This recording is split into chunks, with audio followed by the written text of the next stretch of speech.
लता मंगेशकर के गाए इस गीत के साथ ही कार्यक्रम फिल्म संगीत का ये अंक यहीं पर संपन्न हुआ।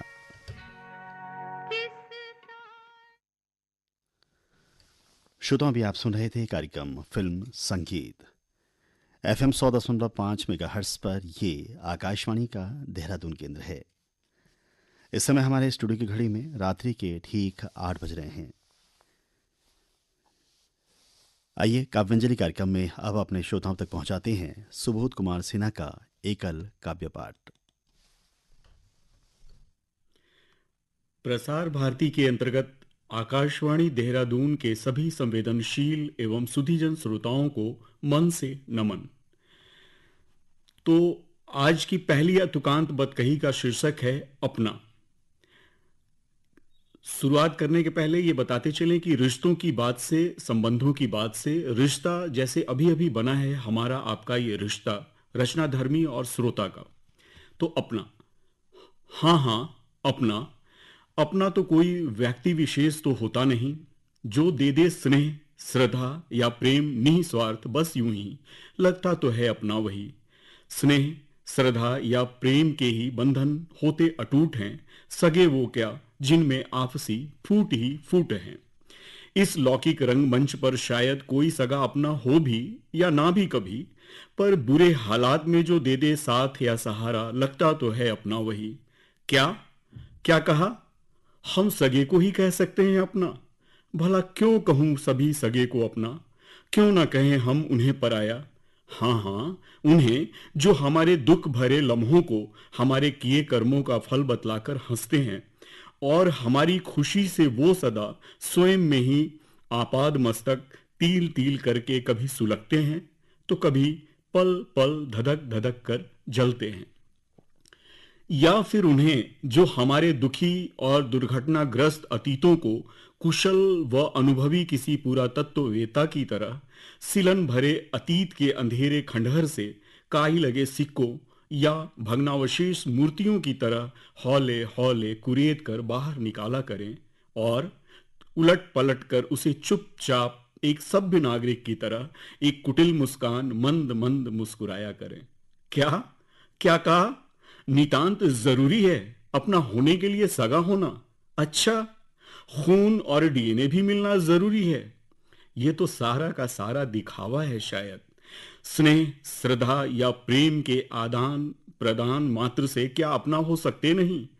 वाह रे इंसान, वाह रे दुनिया, ये तो हम इंसानों का भुलावा है, ये तो हम इंसानों का छलावा है शायद। अब इस बतकही की श्रृंखला को अग्रसर करते हुए अतुकांत की शक्ल में ही एक कुछ अनाम रिश्तों की बात करते हैं, जिसका शीर्षक है कुछ क्षणभंगुर अनाम रिश्ते। बाद एक लंबी तपिश के पनपी हुई पहली बारिश से मिट्टी की सौंधी खुशबू की तरह पनपते हैं कुछ अनाम रिश्ते, या सर्दियों की ठिठुरती हुई कई शामों से लेकर सुबहों तक बिखरी ओस की बूंदों की तरह उभरते हैं कुछ अनाम रिश्ते।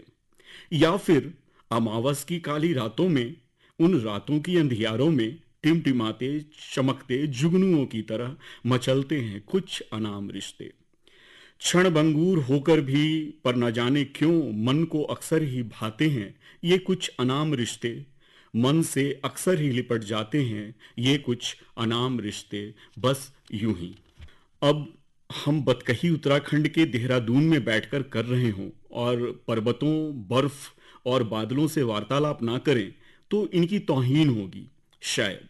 तो अगली अतुकांत कविता की कड़ी का शीर्षक है बर्फ और बादलों में। है लगी होड़ बर्फ और बादलों में धवल परिधानों की, या एक समान ड्रेस कोड वाला है हुआ समझौता कोई, या फिर बूटे अनगिनत बादलों के हैं सजे उस असीम चादर पर आसमानी। जेठ आषाढ़ की भरी दोपहरी में सूरज की तपिश को हैं ये ठेंगा दिखाते कभी, तो कभी सावन की चांदनी रातों में चांद के चेहरे को घूंघट में हैं छुपाते भी। धुनकी की धुन पे अपनी ही धुन में किसी दुनिया की धुनी हुई हो मानो रूई कोई, या सुरमई शाम में सुरों के साथ कलरौ के श्वेत भभूति लगाए हुए किसी ने है धुनी रमाई। या फिर पश्मीना के नर्म गर्म सफेद दुशाले में पर्वतों के हो गए हैं गठजोड़ कोई। ये बादल हैं या हैं ये जादूगर कोई, या हैं ये बंजारा, या फिर इनका भी है घर कोई। लगता है ये आवारा राहगीर, आसमान है इनका रह गुजर, चलते भटकते हुए यूं चूमने पहाड़ों को उतर आते हैं ये पहाड़ों पर अक्सर बस यूं ही। अब ये तो सर्वविदित है कि पूजनीय धरती के एक अंश मात्र उत्तराखंड को देवभूमि मानने की तरह ही हिंदी पंचांग के 12 महीनों में से कार्तिक माह को पावन माह माना जाता है। तो जब प्रकृति की बात छिड़ी ही है तो लगे हाथ बचपन के चंदा मामा को भी याद कर लेते हैं। पर कार्तिक माह के शुक्ल पक्ष वाले चांद के अलग स्वरूप में, जिसका शीर्षक ही है चांद, एक शाम दूर एक अजनबी शहर की यात्रा से लौटकर देहरादून शहर अपने और फिर तय करते हुए दूरी आईएसबीटी से घर तक की सारे रास्ते कार्तिक माह के शुक्ल पक्ष की सप्तमी का गोलार्ध चांद आकाश की गोद से नन्हे बच्चे सा उचकता, मुलुर मुलुर ताकता, मानो एक सवाल अनवरत रहा पूछता कि देखकर केवल रोशन पक्ष मेरा तुम एक वहम क्यों पाल लेते हो भला। कभी ईद का बहाना तो कभी करवा चौथ का क्यों मान लेते हो भला। मैं तो युगों से हूं जैसा, रोज वही हूं रहता। उजाले के साथ मेरे अंधेरे हिस्से को भी मेरे किस्से से जरा जोड़ो ना। रोज ही तो हूं मैं मुकम्मल, जो हूं मैं तो हूं वही रहता। बस ये तो आदत है तुम्हारी, एक गलत वहम को पाल लेना शायद। अब रिश्ते और प्रकृति की हो रही बदकही को अगले पड़ाव तक ले जाने के लिए रिश्ते और प्रकृति दोनों को जोड़ने वाले प्रेम की बात करते हैं, जिसका शीर्षक है प्रेम प्रस्तुति पत्थर से।